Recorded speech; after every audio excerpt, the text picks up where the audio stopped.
Right. Okay. So I think it's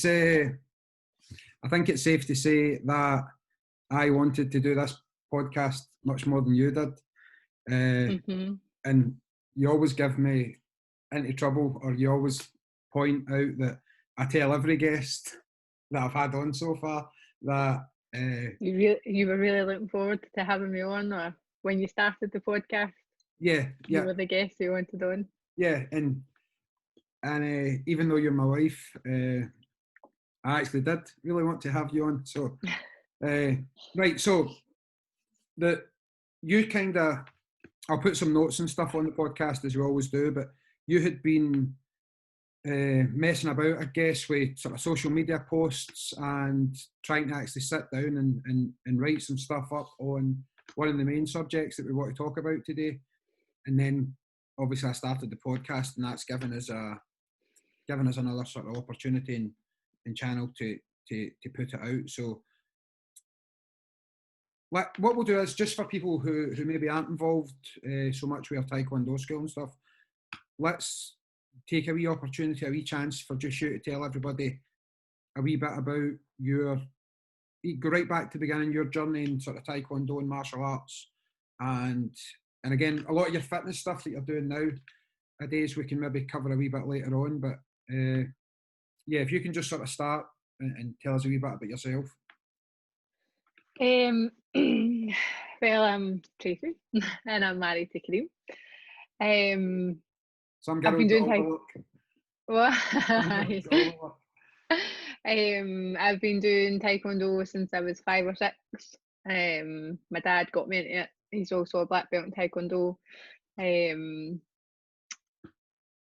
I did dancing when I was younger, and that was the kind of extent of my physical exercising routine back then.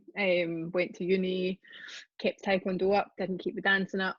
Started working full time, had a baby, and we got married before we had the baby, and then we're here now. Okay, so the first thing I want to be clear on is that, like myself, you went all the way through your sort of Taekwondo journey, and I know people can maybe roll their eyes at that sort of terminology, but I think if you've been involved in Taekwondo or martial arts for long enough, you do see it as a journey, and what you and I have in common is the fact that I always say that one of the questions that people ask is how Taekwondo or martial arts has affected your life. But for someone who has been doing it like nearly 30 years like yourself, is it fair to say that you can't answer that question because it is such an ingrained part of your life? Does that make sense? Yeah, I can't remember not doing it. And as much as when I was younger, it was a hobby that I went to because my dad was involved, then there was no kind of missing it, really. It's not as if I thought, I can't bother going tonight, I'm not going to go, because my dad didn't let that happen when I was a kid or a teenager. And then as I became a teenager and an older teenager and started going to uni, or when I first started hanging out with friends on my own because I was old enough, I always made sure I was back in time for class. So an example is when you're a teenager and you're out partying or whatever, then I made sure that regardless of what I had been doing the night before or where I was, I made class on a Sunday morning when it was at the time. And then when I started uni, we had the course that I did, you could choose your classes and kind of help organise your own timetable, and I always made sure that I chose classes that weren't too late so that I could get the bus back and be back in time to help the class and attend class, whether it was helping you teach or be at class. So I kind of organised my full kind of 4 years at uni as much as I could around still being back. So yeah, I don't remember a time when it wasn't there, so I couldn't say it's benefited me in this way because I don't know any different. That's one of the things that me especially, actually, when I'm talking to students or the parents of students, it's coming from a point of experience, because your parents were exactly the same as my parents. And again, just to be 100% clear, I'm not talking about dragging your kids sort of crying and screaming and fighting along to a taekwondo class or Not any like ours. aye, like ours. Aye, yeah, no, 100%. And that's the point, because I'm not talking about taking your child along to something that they genuinely don't enjoy. But the both of us had, we're not just saying it willy-nilly, we're coming from a point of experience where both our sets of parents, within reason, never made it an option. And I take confidence in that, knowing that I've literally seen the world because of the opportunities that dedication that my mum and dad and that your mum and dad had. It's so easy just to give in. And now we've got the other side of the coin, where we've got a kid who's the same as most kids, I would imagine, and isn't. I mean, our wee boy Amir, when we're saying, right, you need to get ready for class, or it's time to do this and do that, Moan's the same as every other kid. But I'd like to think that we don't give in just because we are Taekwondo instructors. I'd like to think that with gymnastics or swimming or any of the other things that he does, which are nothing to do with us, I guess we don't coach that, or we just take him along to participate. I'd like to think that we won't ever sort of give in on those things either. Right, so like it does the same for them as well. Like, oh, I don't want to go today, or all that sort of stuff, and we never say like, no, right, okay, you don't need to go tonight. Like, it's always you're going, and kind of that's it. but maybe that mentality's came for the martial arts, or the fact that we've been involved. I mean, I'm 39 in my next birthday, and I've been in a Taekwondo school since I was 5. So 34 years or so of continuous routine. And again, I went through the same as you went through. Obviously, we were both teenagers. We both were doing different things, but you always made that time.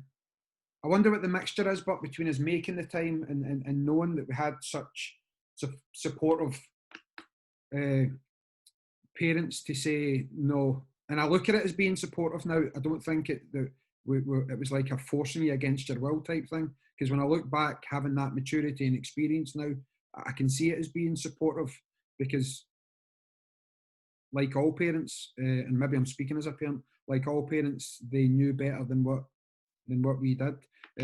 Right, okay, so we've established that you started as a 5-year-old and went all the way through, being a kid, being a teenager, being a sort of 20-something, being a mum, getting married, all of this stuff, and you've stuck with it. So this is one of the main reasons why I want to talk to you. I want to talk to you about what, and maybe especially females, and that's why I was so keen in having this conversation with a female, and an experienced female who just happens to be my wife. What are the main dangers for kids and teenagers, and especially females? And I don't apologise for concentrating on females, for sort of dropping away from sports or martial arts or physical endeavours. What are the pitfalls that you managed to guide yourself through? And we can talk about confidence and social media and all the rest of it as we go on. But well, for me, it was a lot different back then as well. Like, there wasn't many girls in the school at the time, so it was, we were in with the guys. There was obviously other females, but it wasn't as busy with girls as what it is now. So there was that kind of feeling, oh well, and especially as you got higher up the ranks, the females kind of fell away. So there was that, I'm the only girl here, I'm having to train with bigger guys. And at the time, for a chunk of it, after you started teaching, it was literally like me, you, and my dad. Yeah. So it was like that kind of, there's not a lot of other people there. There was more adults. and it was again all guys, so it was just kind of that environment. But you stuck with it. The other sort of things is obviously getting older at school, discovering boys, Don't have to cover that, but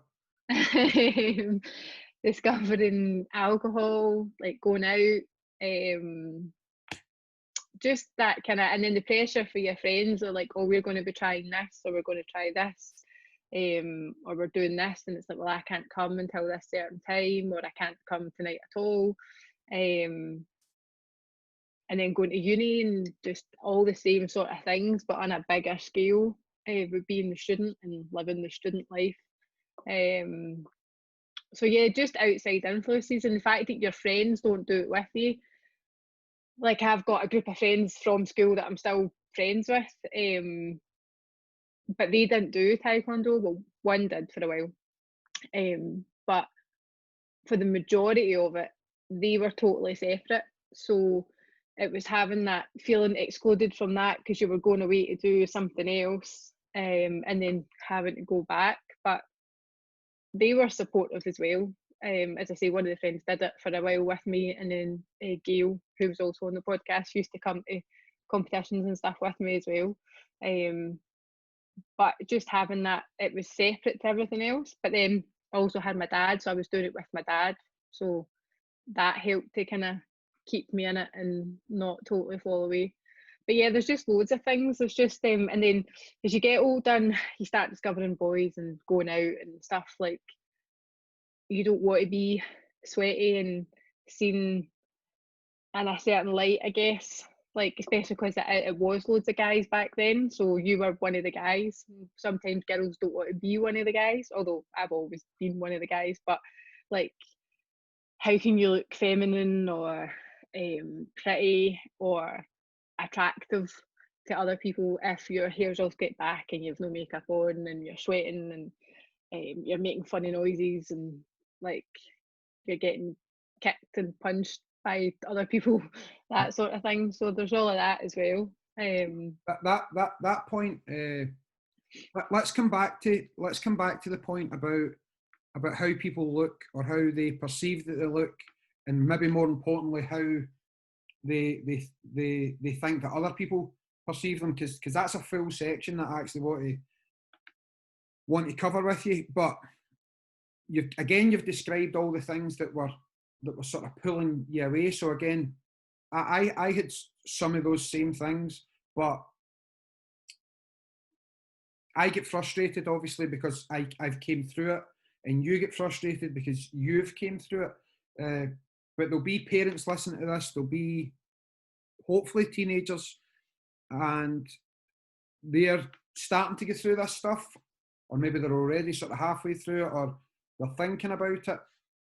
I get frustrated because I know you can do it. You can enjoy life as a kid and as a teenager and as a 20-something, and then still keep that dedication. So what's your thoughts on what when I say we, I don't just mean you and I mean we as a society. What should we be saying to people that are going through that stage of their life to try and encourage them to do both, not to quit just because it's not cool anymore? Well, there's that, and obviously like schoolwork, exams, and I never actually mentioned that. I was never a particularly studious person, but I think it's just having a happy medium. Like, we've got some students who train 6 times a week. Now, sometimes you can do all of that and then you feel like you're missing out, so then you pull back and then you feel that you can't go back. I think, like, back then we were doing it a few times a week, and yes, I did study. That I used to come out of school and like my dad would pick me up and I'd come up with some crazy excuse not to go to class on a Tuesday night, as it was back then.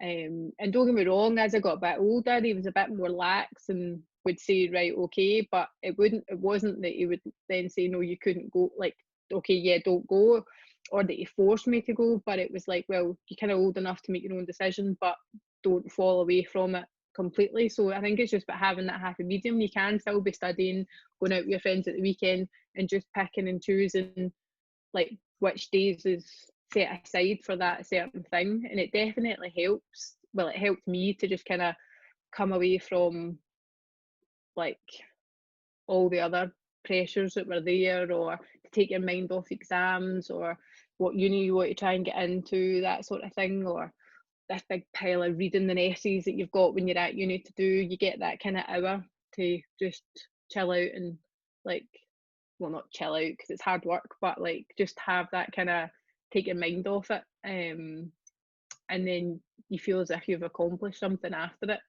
it. That's one of the ones that drives me crazy, but and science, I guess, is starting to catch up now, or has done for the last couple of years, to prove that, not to prove that I was right, but prove that anybody who had my opinion, that getting away from studies and see, the thing is, this might not necessarily just be a question, not a question, a sort of an address towards teenagers. It's an address towards anybody. The science is caught up now and proves that physical exertion and exercise and increasing the heart rate and breaking the sweat and in releasing the endorphins, etc., is an absolute must. And especially if you're going through an arduous time like studying for exams or going to university or being busy at work, people, especially teenagers, getting back to teenagers just for a second, it's, well, so-and-so's going to quit their training because they're going through their exams, and that happy medium you've just mentioned might actually have been, you might have just hit the nail on the head, because I don't know, and I'll be honest here, I don't know how much of that is an excuse and how much of that is genuine, because you're asking people to dedicate 2 hours of their life at a minimum, or on average, per week. And when you're asking them to commit to that, you're not asking them to commit to that because you want them there within the school, or even forget about Taekwondo or martial arts. You want them going to the gym or doing whatever it is that they're doing that they say they can't do because they've got exams. You want them to commit to that because you actually know the benefit it's going to bring to them. That always frustrates me when people. And again, it's because I went through college, you went through university. We aren't anything special. We're just the same as everybody else. And I think if we were able to achieve it, then others could achieve it as well. And I think you're proof of that, probably more than I am, because your further education achievements sort of far outweighed mine's. So, why, because I've got a degree and you don't yet. yeah, but yeah, well, that's another story. Right, okay. Let's move on to the actual main body of the conversation that I wanted to have with you, sort of on the podcast, as opposed to just batting it back and forth. And again, it's maybe I'm being unfair in saying that it's mainly females. In fact, I think it probably is, but I think there might be slightly more pressure in females. And going way back to what I mentioned at the beginning of the podcast, this was something you were working on, and I was aware you were working on, but you couldn't quite find the tone or quite find the best way of putting this out.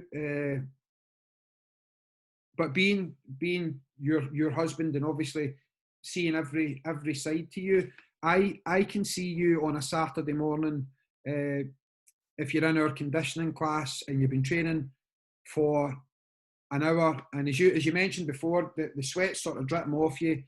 You're in gym gear, your hair's plastered to your face, you're red as a beetroot, all of these sort of descriptives of how you look after a really tough class, and that can be the Saturday morning.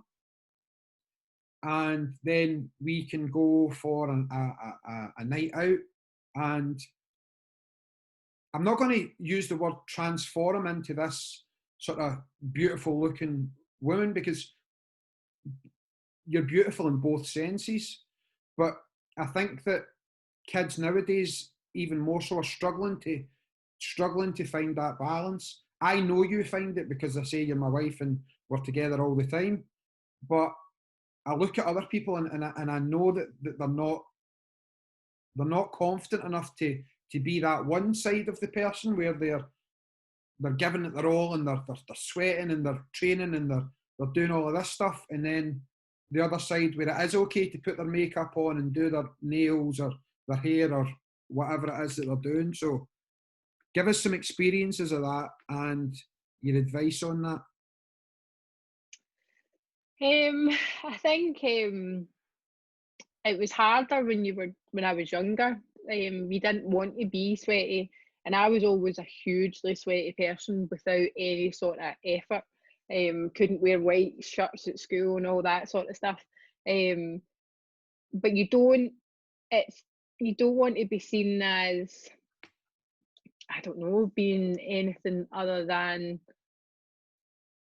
perfect, I guess, don't you not? I think it wasn't really till after. I mean, I trained hard before I had a Mia, and I'm not saying I didn't, but I don't think I actually trained as hard as what I do until after I had a Mia, and I started to not really worry about how I was looking or um, I mean, hands up, like I used to go to class, but I would make sure my hair was done before I'd go, like my pony was just right. Um, my eyebrows were on, my mascara was on, like that's, well, maybe not mascara, but my eyebrows definitely. But it's it's hard to think, like, girls like to get their nails done. We've had many a conversation about, oh, I can't make a fist properly because I've got my nails done, and I can't put my gloves on because I've got my nails done. But it's just having that, again, the happy medium of what do you want? I want to be in shape. I want to be fit and healthy. Um, but I also want to look good. So it's just not having your nails like a huge length that you can't have my boxing gloves on and do stuff properly, or it's just knowing for that couple hours a week that I train, you're not going to look your best, but it's to make you look better in the long run. It's to make you feel better in the long run. So training is going to give you those endorphins. It's going to make you feel happier. Working and building up a sweat is obviously good for you. It makes you feel better, and I think if you feel better about yourself or about how you look, then you look better because you're kind of putting out there that, yeah, you feel better. But again, before I had a Mia, I trained, but I'd have to be pushed to get to that point where everything was all on the, sorry, there's a wee fly buzzing about. Everything was on the floor. I'd have to be pushed to get there, whereas I feel as if I can get there myself because I'm more comfortable in the fact that I might look stupid, or if I'm trying something new, I might look stupid, or if I'm really going for it, then like hair stuck to my face, one of my eyebrows might have sweated off, like that sort of thing. I God, might have God panned forbid. eyes. What's that? God forbid.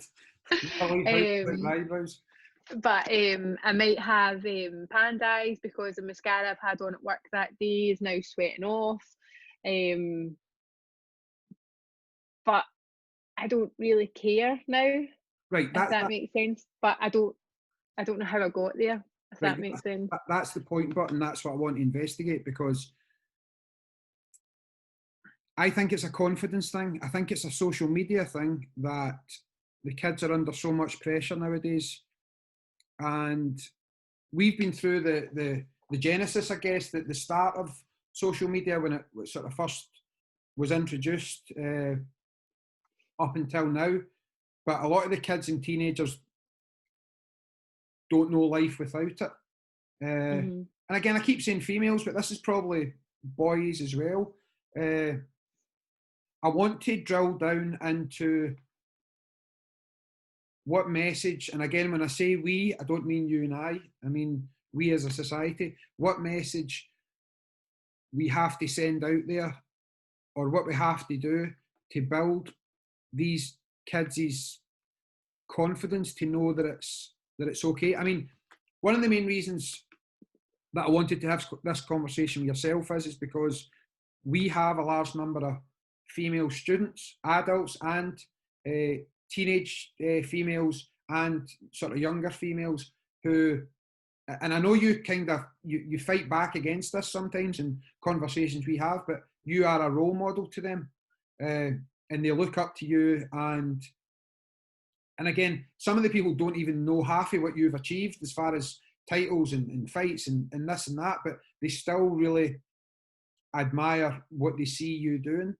And I want, but then I look at these people, and again, it's teenagers mostly, and they maybe give me 50% of their potential in class because they never know who's going to be taking a photo and or what's going to appear on Instagram or Facebook, and it would be the end of the world if there was a photograph with them where their makeup wasn't done, etc., etc.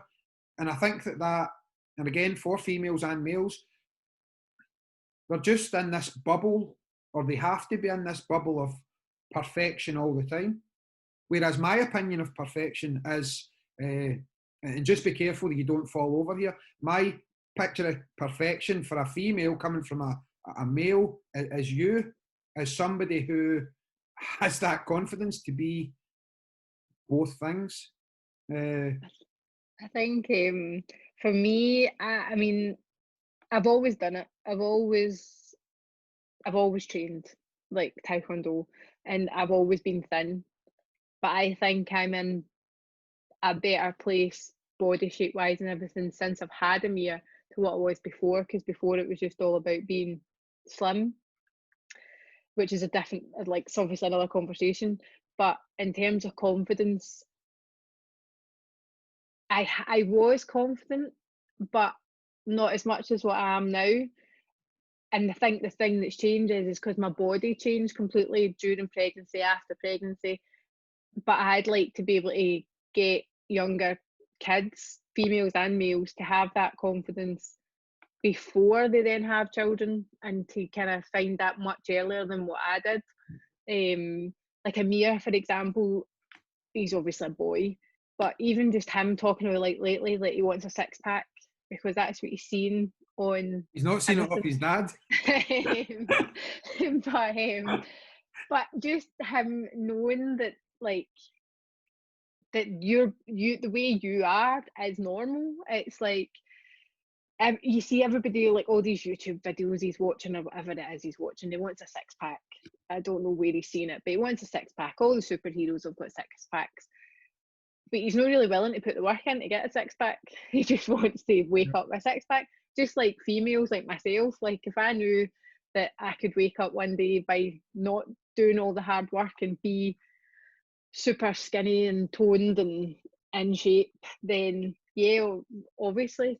But it's just encouraging them to have the confidence to actually put the work in, and knowing that you can be confident in yourself but not be absolutely perfect and have every little defined line and that sort of thing. So for me, yes, definitely I'd like to, for females to be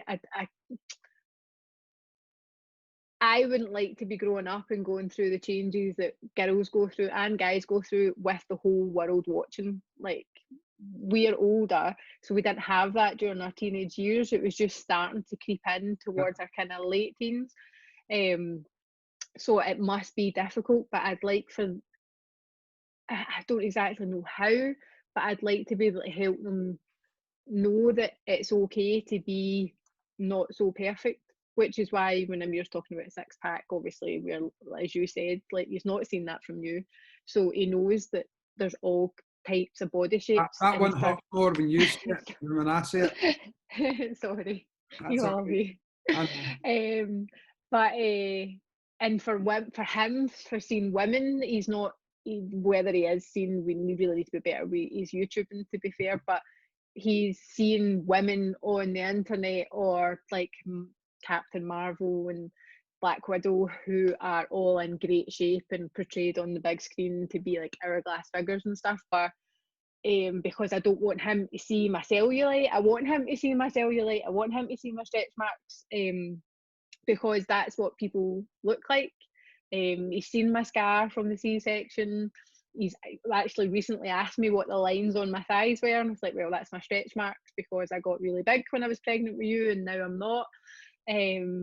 But I didn't find that body confidence to be able to show that kind of and not worry about it until after my body went through pregnancy. And I think girls need to see, and loads of people are doing it now, and guys, loads of people are doing it where they're showing like the Instagram version and the real life version, and you've got these women showing where if you pose properly, you can look as if you've got this great figure, and then if you sit down a certain way and don't worry about angles, then you've got the belly and you've got the stretch marks and stuff, which is great. And I think more people should be seeing that. But it should start younger. So we've got our teens who, yes, we need to build up and give them confidence, but it should definitely start with Amir's age and getting that confidence up. Like, he's not confident in like certain situations and stuff. And we spoke about this and how, like, when he was a toddler, he'd dance up and down the supermarket having no qualms, try to break dance. And then now he's at this age, something just clicks and it's like, no, I don't want to dance. Like, everybody's watching me, that sort of thing. So how do you get them past that stage where they don't worry about what people are thinking about them? I think we can only sweep our own side of the street type thing, and encourage more people to do the same. One thing I'm going to challenge you on, and it was the use of the word skinny and in shape. I can't remember exactly how you put it, but I think when we're talking like you've just been talking there, we fall into traps of using words that are always in our head, and I know for a fact that's not what you want. I seen the transformation from, and we'll give Christine a wee shout out in a minute, but who's your personal trainer, but I seen the transformation of you being pregnant, and then after Amir was born, going to like an extreme of losing all of the weight, and probably going to an even lighter position. We're just talking about being skinny in the weight here, going to an even lighter position than what you were before Amir, before you were pregnant with Amir. Yeah. And then finally sort of moving over to work with a PT like Christine, and just realising that, or taking on board the messages of strength and health, and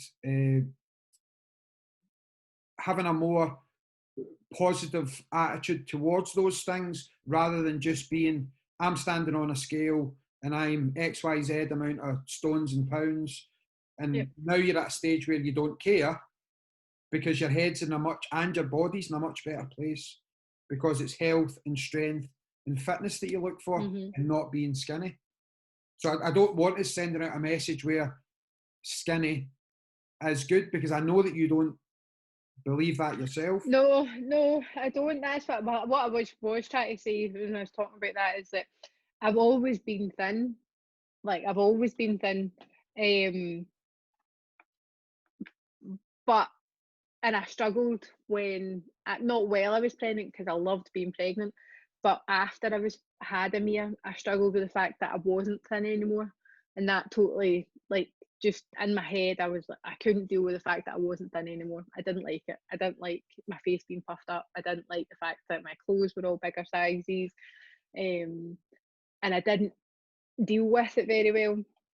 But now I'm not as skinny as what I was before I had Amir. I'm the same weight, but I'm not as skinny. But I prefer my body after having Amir and having trained and done the weight training and spent time with Christine to what I was beforehand. But before I got to that point, like you said, after I had Amir, I lost loads of weight, probably in the run up to training for my grading. Actually, my focus was losing weight, training, doing Taekwondo. Didn't do a lot of weight training, just did loads of cardio, Taekwondo, like kind of body strength stuff, but my focus was weight, and I lost loads and loads of weight. And I probably got down to, I don't know, 10 stone 2, which for me is really, really light. I've never kind of been lighter than 10 stone. Right, let me jump in there quickly so we don't forget this then. So just let's put a wee asterisk beside this weight carry on, because people would look at you and not necessarily think that I was nearly 11 stone. Yep, yep, yep, 100%.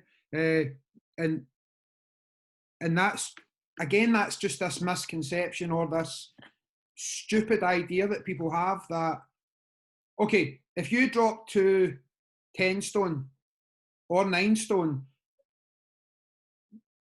that just must be better than 11 stone in people's heads. Or if there's just, my question is, it's a rhetorical question, I'm not expecting you to answer this, but where do people get that number from? You just wake up one morning and you think, right, I've had a baby and I don't like the way I look, I don't like the way my head is, I'm lacking confidence, I want to be 9 stone, right? What does that solve? What does 10 stone solve, or 9 stone 7, or whatever that number may be? It doesn't. Yeah, I think just being, well, obviously I only know about being a female, but I think you just, it was kind of not drilled into you, but you just think lighter is better. I don't know why. Is it because of all the magazines that you used to read, like Just 17, and I can't even remember the other magazines I read back then. They don't exist anymore probably, but like you seen like all these people who were super skinny and they were talking about like their weight, and you just think being lighter, surely if the scale says a lighter number, you're going to be thinner, and that's like the way you should look. And I've not really been obsessed with weight. When I was a teenager, I never weighed myself. I couldn't tell you how much I weighed, but I knew that I was thin. I've always been a size 12, even in school and stuff. I was never really any thinner than that, or smaller size than that, but I was always thin. And I didn't have to try to be thin. I could eat whatever I wanted. I mean, you know, when I was late teens, early 20s, we stayed in the flat. We had Pizza Hut round the corner, the Indian on the other side. When I was at uni, I'd have McDonald's for breakfast, lunch, and then a pizza at night. I just didn't eat well at all. There was a day when Tracey had, and I'll never forget this. It was well, again, I might make a mistake with the order, but it was a McDonald's breakfast and then a chippy at lunchtime. So go to McDonald's for breakfast, then a visit to the fish and chip shop at lunchtime, and then a Pizza Hut at night time, or an Indian takeaway or something, and then that wasn't just a one-off. That's kind of how I lived a lot back then, and I just got away with it. My mum was always really, really thin. My mum didn't start putting weight on really until she was in her 40s. I just kind of had her genes, I guess, where I was lucky that I was thin, but I wasn't a healthy thin. It can't be healthy to have that sort of daily intake of calories more than once or even once. Do you know what I mean? So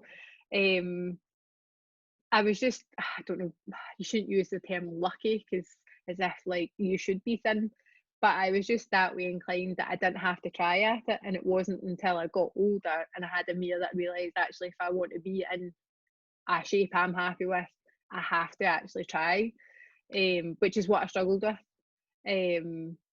But no, thin's definitely not. There's been thin and then there's been healthy. Right. So how did you get healthy then? Now? Obviously, the training that you do.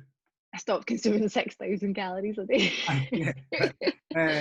Let's put the training that you do with me and in Taekwondo to one side for a minute, and talk about the.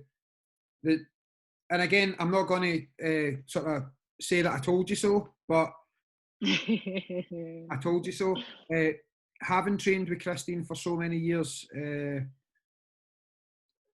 and again, I'm a terrible example because of the weight that I carry and stuff. I'm a really bad example, possibly of a message that maybe even somebody like we're talking about Christine Pollock, the PT, a message she would want to give out, but I know that she would be particularly good, in my opinion, with females especially, and in her reliance a lot on weight training and kettlebells and resistance training, as opposed to just running on treadmills or doing step machines and burning fat, and then had told you this, and eventually you moved over to train with her as well. And from after having your child and being really, really skinny. And I'm going to say something that's probably people are going to throw things at the whatever it is they're listening to or watching this on. But and I know I can say this because I know you weren't happy, but your shape had gone, or the shape that you wanted had gone. I don't necessarily care. You're my wife and I love you and all of that stuff that comes with that, but you weren't confident until, or you were more confident now that you've went through and continue to go through the training style and regime as a female that Christine puts you through. So tell us a wee bit about that, about what she's introduced to you and how it's benefited you. Well, as you said, you're not going to tell me you told me so, but we all know that you're really shouting in your head, I told you so. I did tell you. So you had said to me for ages and ages, do weights, and I was the same as everybody else. Like most women, no, I don't want to do weights. I don't want to get all muscly and stuff like that, and I don't want to be a bodybuilder. And eventually you convinced me, right, okay, because as I say, I lost loads of weight in the lead up to my grading. And I was the lightest I've probably been in a long, long time, bar the wedding, because I lost loads of weight before our wedding. But on that point, when you look back, like I didn't have a shape. Like as much as I was thin and I thought I was happy with that, when you actually look back at photos, I didn't have a shape. I lost my boobs, I lost my bum, I was just thin. So I did the same again after I had Amir. I lost lots of weight. I went to Slimming World. I ran a lot. Slimming World, where you're not allowed to eat an avocado, but you can have 10 cans of Pepsi Max a day. Yeah. Carry on. So I did that, lost loads of weight. Thought I was happy. I had a good testing. I felt lighter and more energetic, but that didn't last, and I ended up putting the weight back on again. Because I stopped watching what I was eating, and I'm still doing the Tae Kwon Do, but having a baby, because Amir was 2 at the time when I lost all that weight for my grading.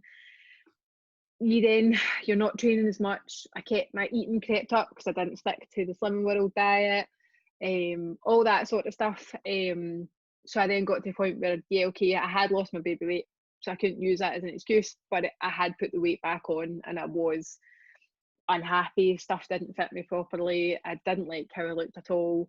It was really, really getting me down, as you know, like we had many fights about it. And eventually, yeah. Just for the record, not because I was commenting on it, please. No. That sounded so bad there. No, because I was so unhappy this huge big guy's telling his extremely thin wife to, oh yeah, you better get that £5 back off. That did not happen and has never happened in our relationship. No, it didn't happen. The arguments happened because all I spoke about was how unhappy I was with how I looked, and you were saying to me to do weight training and do something, and I was like, no, I don't want to.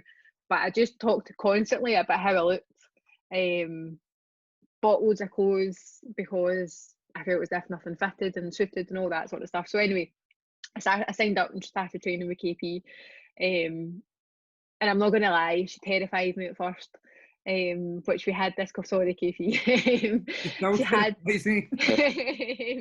She did my induction at the gym many moons ago, and I just remembered like at the one of the machines, and she was doing this and she was doing it like with 2 fingers, like as if it was nothing, and I literally couldn't move it. Like she just terrified me. But you trained with her for a while, you raved about her, and I'd obviously been telling me about weight training for years. So I went, and yeah, it was a bit scary, but like I enjoyed it. I'm not going to lie, it did, and we were actually talking about this morning on my Zoom PT, that I didn't love it straight away. It took a good few sessions, a good few months before I kind of became comfortable enough and like happy enough that that's what I was doing. But it's all weights. We very rarely run on a treadmill. We do sometimes, but it would be short bursts. It's all functional stuff, using kettlebells, deadlifts, rows, all that sort of stuff. It's all weight training, and it feels good. Like it does, it feels good. And I think Let's be a wee bit more personal there, but because one of the things that women fear is that just to throw a tiny wee bit of bro science in there, coming from someone who isn't qualified and couldn't give you the proper sort of biological reasons for it, but women do not have women they don't have the chemicals, they don't have the levels of testosterone, etc., that are required to build a muscular frame the way that a man can. That's as simple as that. But women fear that. They fear that, oh, if I start doing weights, I'm going to get big muscles. And you kind of alluded to this a wee bit earlier on, but just to be clear, and all the PTs that are listening to this should agree with us, just to be clear that women don't have the biology to simply add muscle the way that men do. There is a difference there. So women shouldn't be scared to go down the path that you went down. They shouldn't be scared to get off of the treadmill into the weights room. So let's be a wee bit more personal. How did it change your body? Because I think it's an important message for women. Yeah, no, I mean, yeah, I didn't want to be totally ripped and stuff like that, but it did change my body. Like, as I say, we don't do loads of stuff, and yeah, I do watch what I eat, and Christine's always on at me, like, try and stick to your calories, and I try and stick to my calories, but I don't always. But because I'm training, then I'm not totally obsessed with what I'm eating. But my shape totally changed. As I say, I've always kind of sat at a 12. I now sit between a 10 and a 12, depending on how good I am. But quite a lot of my clothes are now size 10s. I have a bum again, so I think my bum's a bit more rounded. I've got thighs. Now, I've always had thighs through the Tae Kwon Do. I've always been chunky down, like, bottom half sort of thing. Not chunky, that sounds terrible, but like sturdier because of the kicks and stuff. But I feel like my thighs are more defined. I've kept my boobs, but I'm in better shape. So I've got like, we've all got shoulders, but my shoulders are more defined, and I feel stronger and just happier. Now, I've kept my curves. I'm not stick thin. I am still, I go between 10 stone 6 and 11 stone, as I say, depending on how strict I'm being with my calories. But I've kept it. I think I'm in better shape now than what I was when I was a teenager. I've still got lumps and bumps. Like, I've got my wee muffin top that sits above my C-section scar. I've got a belly that jiggles. So I don't have a six pack. But I feel more healthy and happy with how my shape is, and I know that working with Christine, like, what to work on and stuff to work on the areas that I'm not happy with, but I'm overall happy. I'm not sure I understand. Sorry. That happens to me all the time. I don't understand either. But yeah, no, just in terms of how I look and how I've kept my boobs. My boobs are still there, but my back's got smaller. My waist has got smaller. I can fit into smaller clothes. I just feel healthier, so I feel like I've got the best of both worlds now. So yeah, I'm slimmer than what I was. My clothes size is smaller, but my weight, the number in the scale, hasn't changed at all. This is one of the things, and this ties into, and again, I keep sort of thinking about the teenagers, but I'm thinking about everybody within today's society, that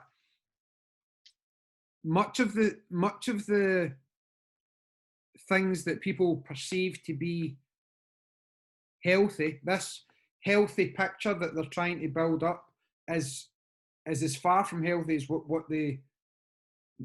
what's possible. So, as you say, like, and I've watched these videos as well of how people that are trying to send out more of a positive message, mostly females, to be honest, and they'll show you that if you stand with this leg back or this leg forward, that if you're getting a picture taken on Instagram, it'll flatten your tummy and your bum will look better. And If you have your hand out, apparently makes you thinner. Right, okay, I would have to have everybody's arm out to make me look thin. But that's perceived, that's showing on Instagram or Facebook or whatever it is that people are using, that's showing health, whereas everything that's happening in that person's mind to project that message is so unhealthy, it's unbelievable. So giving advice to our own students, giving advice to the wider audience that's listening to the podcast and stuff, it's health, is it? Surely there's a confidence that comes from that as yeah, well. no, I think I'm a lot healthier than what I was, especially in my head. Like, I really struggled after having a Mia with my weight and with not being involved in something that I had always been involved in, and with taking that step back. So not being around you as much as what I was, because I was having to stay home with the baby literally, and you were going off and doing taekwondo, and I wasn't involved in that. So then I would sit and eat. I wasn't happy with how I looked. So there was loads of things. So it wasn't just a physical thing, it was all in my head. But training, and like whether it was at taekwondo, because I still love taekwondo, I don't get as often as I should, although that should hopefully be better now that Emir's getting older. But so whether it's doing the taekwondo classes or the mayhem class, or training with Christine on Zoom or at the gym, like it just made me feel better. Like you said earlier, it releases those endorphins. But me being me, who's not qualified, doesn't know anything about anything, like it just made me feel good. Now I know there's obviously scientifically all those things in the background, but it just made me feel better. And I wasn't worrying about how I looked or being sweaty or any of that. It just made me feel better. And then for the rest of the day, like I train in the morning, and for the rest of the day it would then make me feel just happier and better. And don't get me wrong, I don't always want to do it, like at all. Like rolling out of bed, getting up at 6, 5:30 to go and meet Christine at 6, or rushing home from work and go and do a class. Like I don't always want to do it. I don't particularly like it at the time, and I don't particularly like working out. I don't like getting sweaty, especially for females. Like I washed my hair today. I'm going to train tonight, which means my hair's going to be all sweaty and stuff. So then I'm not going to be happy with the fact that I need to wash it again because it's a hassle. Or you just dry shampoo it, even though it feels disgusting, and have to deal with it the next day. So like all these things go through women's heads. So if I'd washed my hair today, I wouldn't really want to train tonight. Yeah. So you don't always want to do it in that moment. You might not, but you always feel better eventually during it, and specifically after it. You always feel better that, oh, I'm glad I did that. Like I'm glad, and it makes you feel better. And if you can get to a point where you keep making yourself do that, you'll be healthier, but not just in body or how you look. Like your head will be healthier. Now I've never particularly, I don't talk about mental health or anything like that, and I've not had huge problems, but there was a huge difference in how I thought I was strong mentally to that wee period after I had Amir, where it was hard. It was hard. I loved having Amir. As I say, I loved being pregnant. He was a fantastic baby. He wasn't a lot of hassle. He wasn't a difficult baby. But I struggled mentally because I felt as if I was doing it on my own, and I just, even though I wasn't, I made it feel that way because I was annoyed that I was missing out and everything else that was going on in the world, but I was stuck in this wee bubble. Excuse me. And that just weighed heavy on you as well. So just making yourself go and do it. Like I still got insecurities. I don't like my wee muffin top over my C-section scarf. I don't particularly like my stretch marks, but I wouldn't go and do anything to hide them. But I don't like how my belly sits over my pants when I'm sitting down, or if I'm on the beach and they're sitting over. But I obviously don't mind it that much because I'm not trying to fix it necessarily. I'm happy enough with it because my head is much better, and my head's better because I train and I just feel better about doing that and then sitting about. Now Christine's in fantastic shape. She's ripped. For her. For her, like that's she honestly, she's in fantastic shape. She knows her stuff, and I know that if I trained the way she did and took it as seriously as she did, then yes, okay, I might be able to look like that. But I'm happy, and she's happy knowing that what I want out of it. Like I love. We were talking about this morning actually. Like I enjoy doing the weights. I do enjoy doing the weights. Maybe not necessarily right there and then when she's saying lift that weight, and I'm like I can't, and she's shouting and swearing at me. But like I enjoy it, and I never thought I would. But I'm not in Christine's shape because. Just on record for the podcast. Just what did you say there? Sorry, that you enjoyed doing the weights. That was the way I'd encouraged you to do for years and years, right? Okay. So we've got the evidence of that. So like Christine's got me training and got me thinking about like I'm doing it because I want to be healthy and I want to be strong. Like we were talking this morning about like I'm lying down on the ground pressing the 16 kettlebell. Now at the beginning of lockdown or during lockdown, I felt as if I'd lost a bit of my strength because we weren't in the gym and we were limited with the weights that we had at home. So during lockdown, I couldn't press the 16. But today I was pressing it because we've been working on it. And she was obviously joking the way you joke about, oh, who would have thought it, you know, that sort of thing. And I've got the cold, not corona. But I've got the cold and I wasn't feeling 100% this morning. So Christine knew that because we had spoken about it, and we were just working on weight, so we weren't doing like burpees and stuff where I was getting gassed out, but we just literally did. What did we do? We did goblet squats, we did the press for the kettlebell lying down, and we did deadlifts. And I worked up a sweat, but it was doable because I wasn't gassing out with my cold, if that makes sense. But it's just that kind of that release that it feels good, like knowing that you've then accomplished something that I know that way before, like I couldn't have picked up that 16 and now I can. So it's just good knowing that you're seeing that progression. But I'm not where I was being super skinny, but I'm kind of losing my train of thought here actually, but you do enough that I'm not doing it for the body shape. I'm not doing it to look like Christine. Yeah.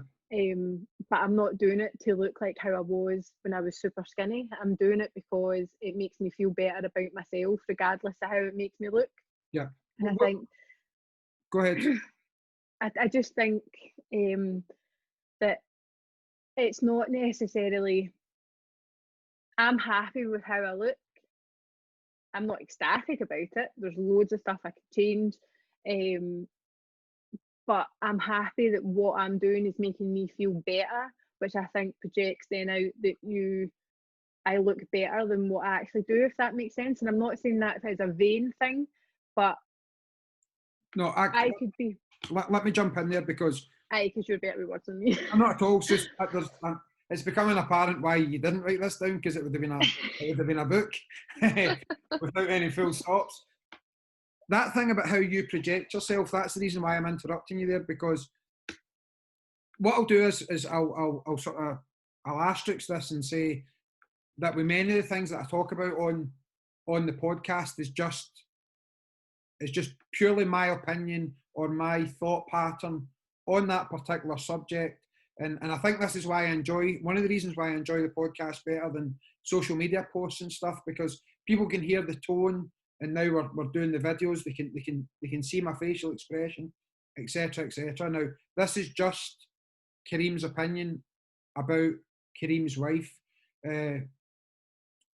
I love the fact that you are able to be these two people, and obviously that's ultimately this one person, Tracey, as you are. But that worries me about young girls and about young boys as well, being teenagers and and coming through. It worries me about what they think other people are thinking.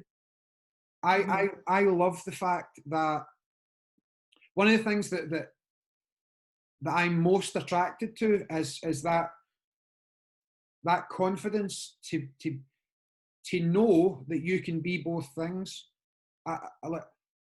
Again, we mentioned a Saturday morning where if you train first thing on a Saturday morning and we've got a sort of date night organised on the Saturday night, you can ultimately look like two completely different people. That confidence that you allow yourself to be that person is a fantastic thing for me. I worry that there's young girls and boys out there thinking, in fact, this is the crux of this, that they think they have to be perfect as they would perceive it all the time. That's a crying shame to me. We've spoken about this a million times. It's annoying, it's frustrating that you want to be able to say to them, and this is one of the reasons why I really wanted you on the podcast, is just to try and get this message over that that's not what people are looking for. And again, I'll that's not what I'm looking for, and I can only talk about my own ideas and opinions. But I'm not looking for a wife or a female in my life if people weren't married or whatever. I'm not looking for a partner who spends 100% of their day being unhappy, trying to portray this picture of perfection. That to me is not a person. I love the fact that you can sort of destroy yourself in the gym or at a Tae Kwon Do class, and as I say, at the end of it, the sort of, as we've described already in the podcast, but you're like a beetroot, you're so red and your hair's sticking to you, etc., etc. But I love the confidence you get from achieving that. I love the fact that you feel healthier and stronger. That's really attractive to people. It is to me anyway, the fact that you have that confidence. And then you can feel even better, I guess, or have more confidence because you can put your nice makeup on and your nice dress or outfit or whatever it is that you're doing. But it actually, a wee bit of me dies inside every time I see these kids and everybody else struggling because they have to be perfect all the time. There has to be a filter on, there has to be an angle. And again, listen, you have your moments. The phone's sitting here for a selfie and it's up here and it's over here and it's down here. Yeah. And no, I was going to say that, like, that's not to say that we're sitting saying that I'm this confident person, because I'm not, and you know that I'm not. I am confident enough that I'm happy with how I look, and I'm confident that I can go and make a complete mess of myself, whether it's in the Taekwondo class or it's in the gym, and know that that's just temporary at that time. I don't worry about how I look to other people while I'm doing that, but I still have my insecurities. Talking about my appearance, I still have my insecurities on, yes, do I worry about other people think? 90% of the time, no, but yes, I still do worry, right, okay, what are they thinking about me while I'm teaching this class? I still get nervous teaching big classes, which you know, because I avoid it at all costs. Like, I still worry about, am I good enough to be teaching this class? Am I good enough to be teaching this person? But it's just about finding, again, the happy medium that, right, okay, well, you're not going to get better if you don't try it. That's the confidence that we're trying to get over. But you're mindful of the fact, you're mindful of the struggle. And I just feel that people aren't, that they just get so, they've quit before they've even started that fight to find who they actually are. I love the fact that you can be, and I'm going to, this is one of these ones that sort of let me finish. You can be super attractive on a date night as maybe society would imagine somebody to be attractive. All your makeup done, your hair's been done, you've got a lovely dress on or whatever it is you're wearing. But 12 hours later, you are scraping yourself off a gym floor. That to me is you're mindful of that struggle. You're mindful that I'm not going to let social media win. I'm not going to let my fears about what people are thinking win. I'm still going to do it. I'm still going to do it. Yeah, I think especially for like talking about Amir, for example, like he worries about what people think and Do we all need to that sort. collect soon, by the way? I know, yeah, we do need to collect soon. We'll wrap it up soon. But just thinking about that, it's just I don't know the answer to how to get them by that, but it's just trying to encourage kids or young people or teenagers, even adults sometimes that can't just let themselves go, just to have that right, okay, just let myself go. Now I'm not great at it. I can do it in Taekwondo because I'm confident in Taekwondo. I can now do it when I'm weight training, but like I still have a fear of talking in big groups and about giving presentations and all that sort of stuff. So the fear's still there, but it's just being able to kind of push it to the side for a short period of time to be able to do it. So like obviously I don't teach a huge amount, but like when I'm teaching sidekick, for example, it's just trying to like get people just want to be reserves all the time or doing blocks. They're just tight in. It's just about like creating bigger and being a bit more loose, I guess. So when I'm teaching the sidekick, I try and get them to like stretch out so that you can see their body going two different ways to create the power. But it's also just to make them look stupid, because they need to get over that how do I look while I'm doing this. And specifically for girls. Nice. No, it's not nice.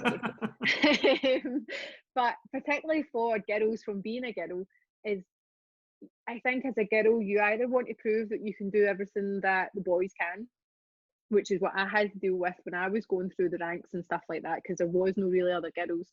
Or you're like, I don't want to do this because I don't want other people to see me as anything other than a girl. Yeah. I don't want to be seen as butch or strong or like that sort of thing. But it's just about kind of letting yourself go, and you can be both. You can be the one that mixes it up and gets your head down and gets stuck in scraps and all the rest of it. But you can, like female MMA fighters, but you can also get dressed up and have your eyelashes on and have your nails done. Because like I have this conversation with Gail quite a lot. I always say that I'm not girly, and Gail always points out, well, actually you are very girly because you're always getting your hair done, you're always getting your makeup done, you get your nails done.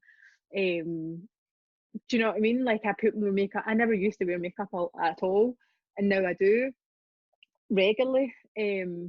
But so as much as I think, oh, I'm not girly because I do all this other stuff, I actually am quite girly, but I can be both. Yeah. Like I can be in my joggies and my sweats and just sweating, or I can be a bit more feminine dressed and stuff and wearing my heels and stuff like that. I mean, I love wearing my heels, but I love wearing my gutties as well and just kicking about and doing that. But it's just getting that across that you can kind of let go for a while. Yeah. Now it's hard. It is hard just to kind of not worry, but just trying to even do it in wee short bursts, to try it, to see how it makes you feel. Because as I say, I got bullied a lot as a kid, and one of the reasons I got bullied is because I did taekwondo and I was a girl. So all the boys wanted to fight you to see how tough you actually were, because I was in the paper a lot for winning titles and stuff like that. So the guys in my street or at my school were always picking on me to see how tough I was. But it's difficult being in the paper for winning all those titles. What can I say? But that's the only reason they knew that I did taekwondo, was because my dad used to put me in the paper and stuff.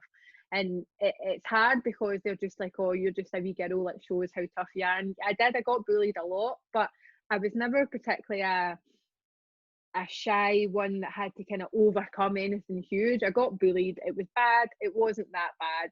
It wasn't as if it totally affected me. Yeah. And I think that was because I had the martial arts background, not for defending myself, but for the confidence to know that, right, you're picking on me and it's not nice. I did cry a lot. My dad had to go to people's doors and all the rest of it.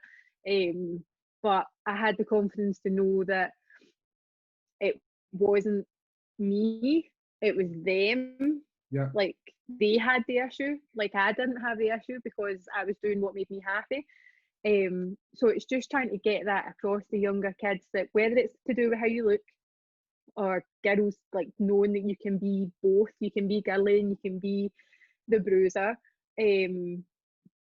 But it's just having that confidence that, yes, care what people think, but don't take it to mean that it makes you any less because they may be saying that you're less, if that makes sense. I'm kind of babbling on a wee bit, you know how I am.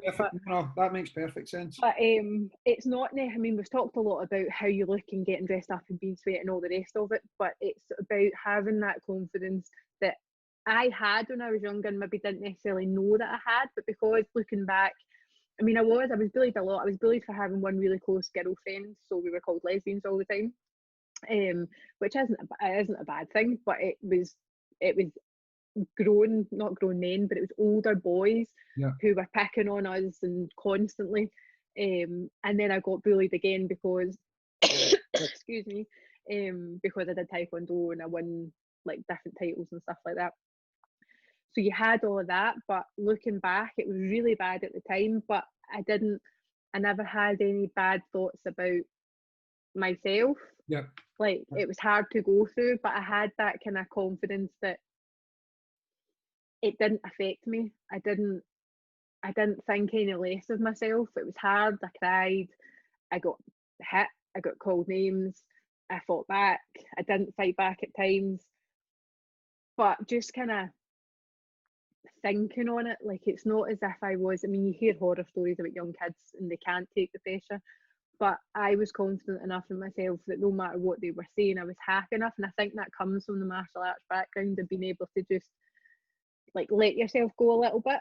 So I think if we can encourage the younger kids and the teenagers to just have that kind of, I mean, even if they do it for like 10-15 minutes every now and again, and that builds up, then they know that nothing bad's going to happen just because of not worrying about what the other person, because the person next to them in class isn't doing anything, but not worrying about, do you get what I mean? Like, just that 100%. Some of the people that, in fact, most of the people that they're actually concerning themselves with in 5 years will not be in their life anyway. In a year's time will not be in their life.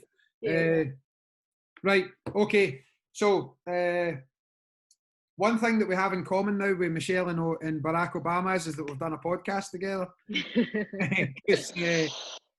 Barack was Michelle's very first guest, I think. Michelle Obama's got a really good new podcast if anybody wants to check that out. But yeah, listen, we could obviously talk about the subject forever, but we need to go and collect our son now at school. Yeah, we do, And but I need to go and collect you could probably talk on this for another 5 hours, but I've got a habit of talking and not really saying very much, but no, I think you've said quite a lot of sort of important things that people can find in there. Let's finish it just by saying that the main message we're trying to get out there is that, and I won't just say teenagers or kids again, people just have to find that confidence to be themselves and not to be who they think the world thinks they should be, really. That's fair enough to say.